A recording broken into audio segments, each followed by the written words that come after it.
Bismillahirrahmanirrahim. Assalamualaikum warahmatullahi wabarakatuh. Saya Dwi Atika Safitri dari kelompok 2 yang beranggotakan saya Dwi Atika Safitri dan rekan saya Iski Fatimah akan sedikit menjelaskan PowerPoint tentang miomateri untuk tugas anestesi pembedahan pediatrik dan maternitas.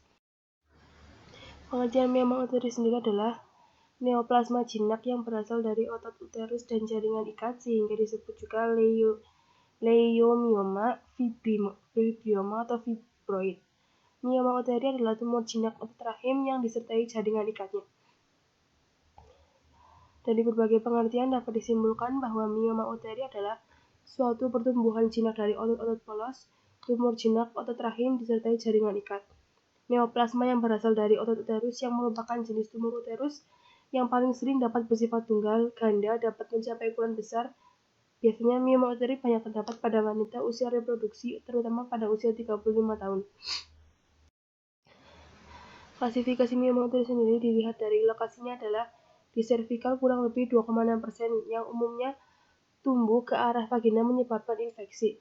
Istimika 7,2% yang lebih sering menyebabkan nyeri dan gangguan traktus urinarus, dan korpiral 91% yang merupakan lokasi paling enzim dan seringkali tanpa gejala.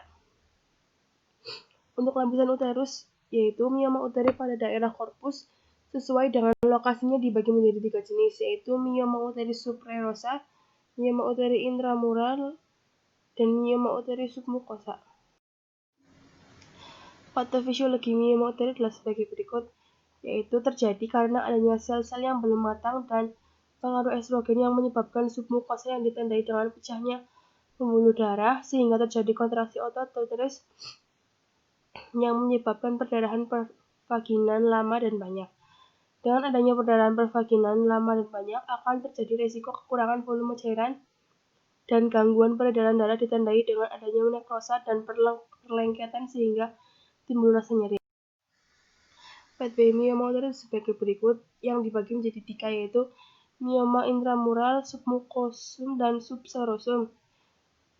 Ketika mioma intramural yaitu tumbuh di dinding uterus, dan submukosum berada di bawah endometrium dan menonjol ke dalam rongga uterus, dan subserosum tumbuh keluar dinding uterus. Ketiga jenis mioma uteri ini akan menimbulkan gejala dan tanda, yaitu menjadi 2, yaitu perdarahan dan pembesaran uterus.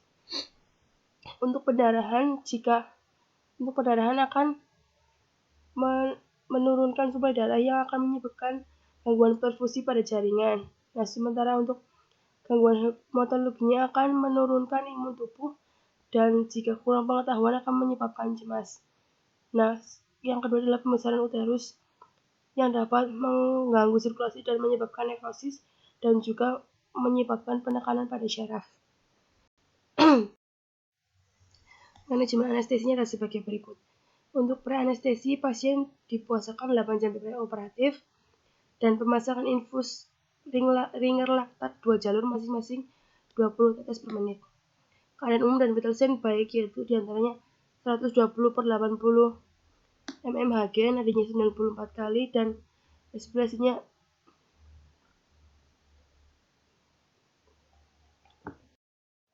untuk indera anestesinya, pasien masuk ke kamar operasi diposisikan di atas meja operasi dan dipasang alat monitoring seperti monitor tensi, heart rate, SpO2.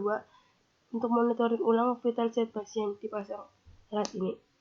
Ya, yang selanjutnya adalah pasien diminta untuk tetap berbaring di meja operasi, kemudian diberi injeksi obat premedikasi midazolam sebanyak 2,5 mg untuk efek sedasi dan fentanyl sebanyak 100 mg melalui intravena untuk memberi efek analgetik.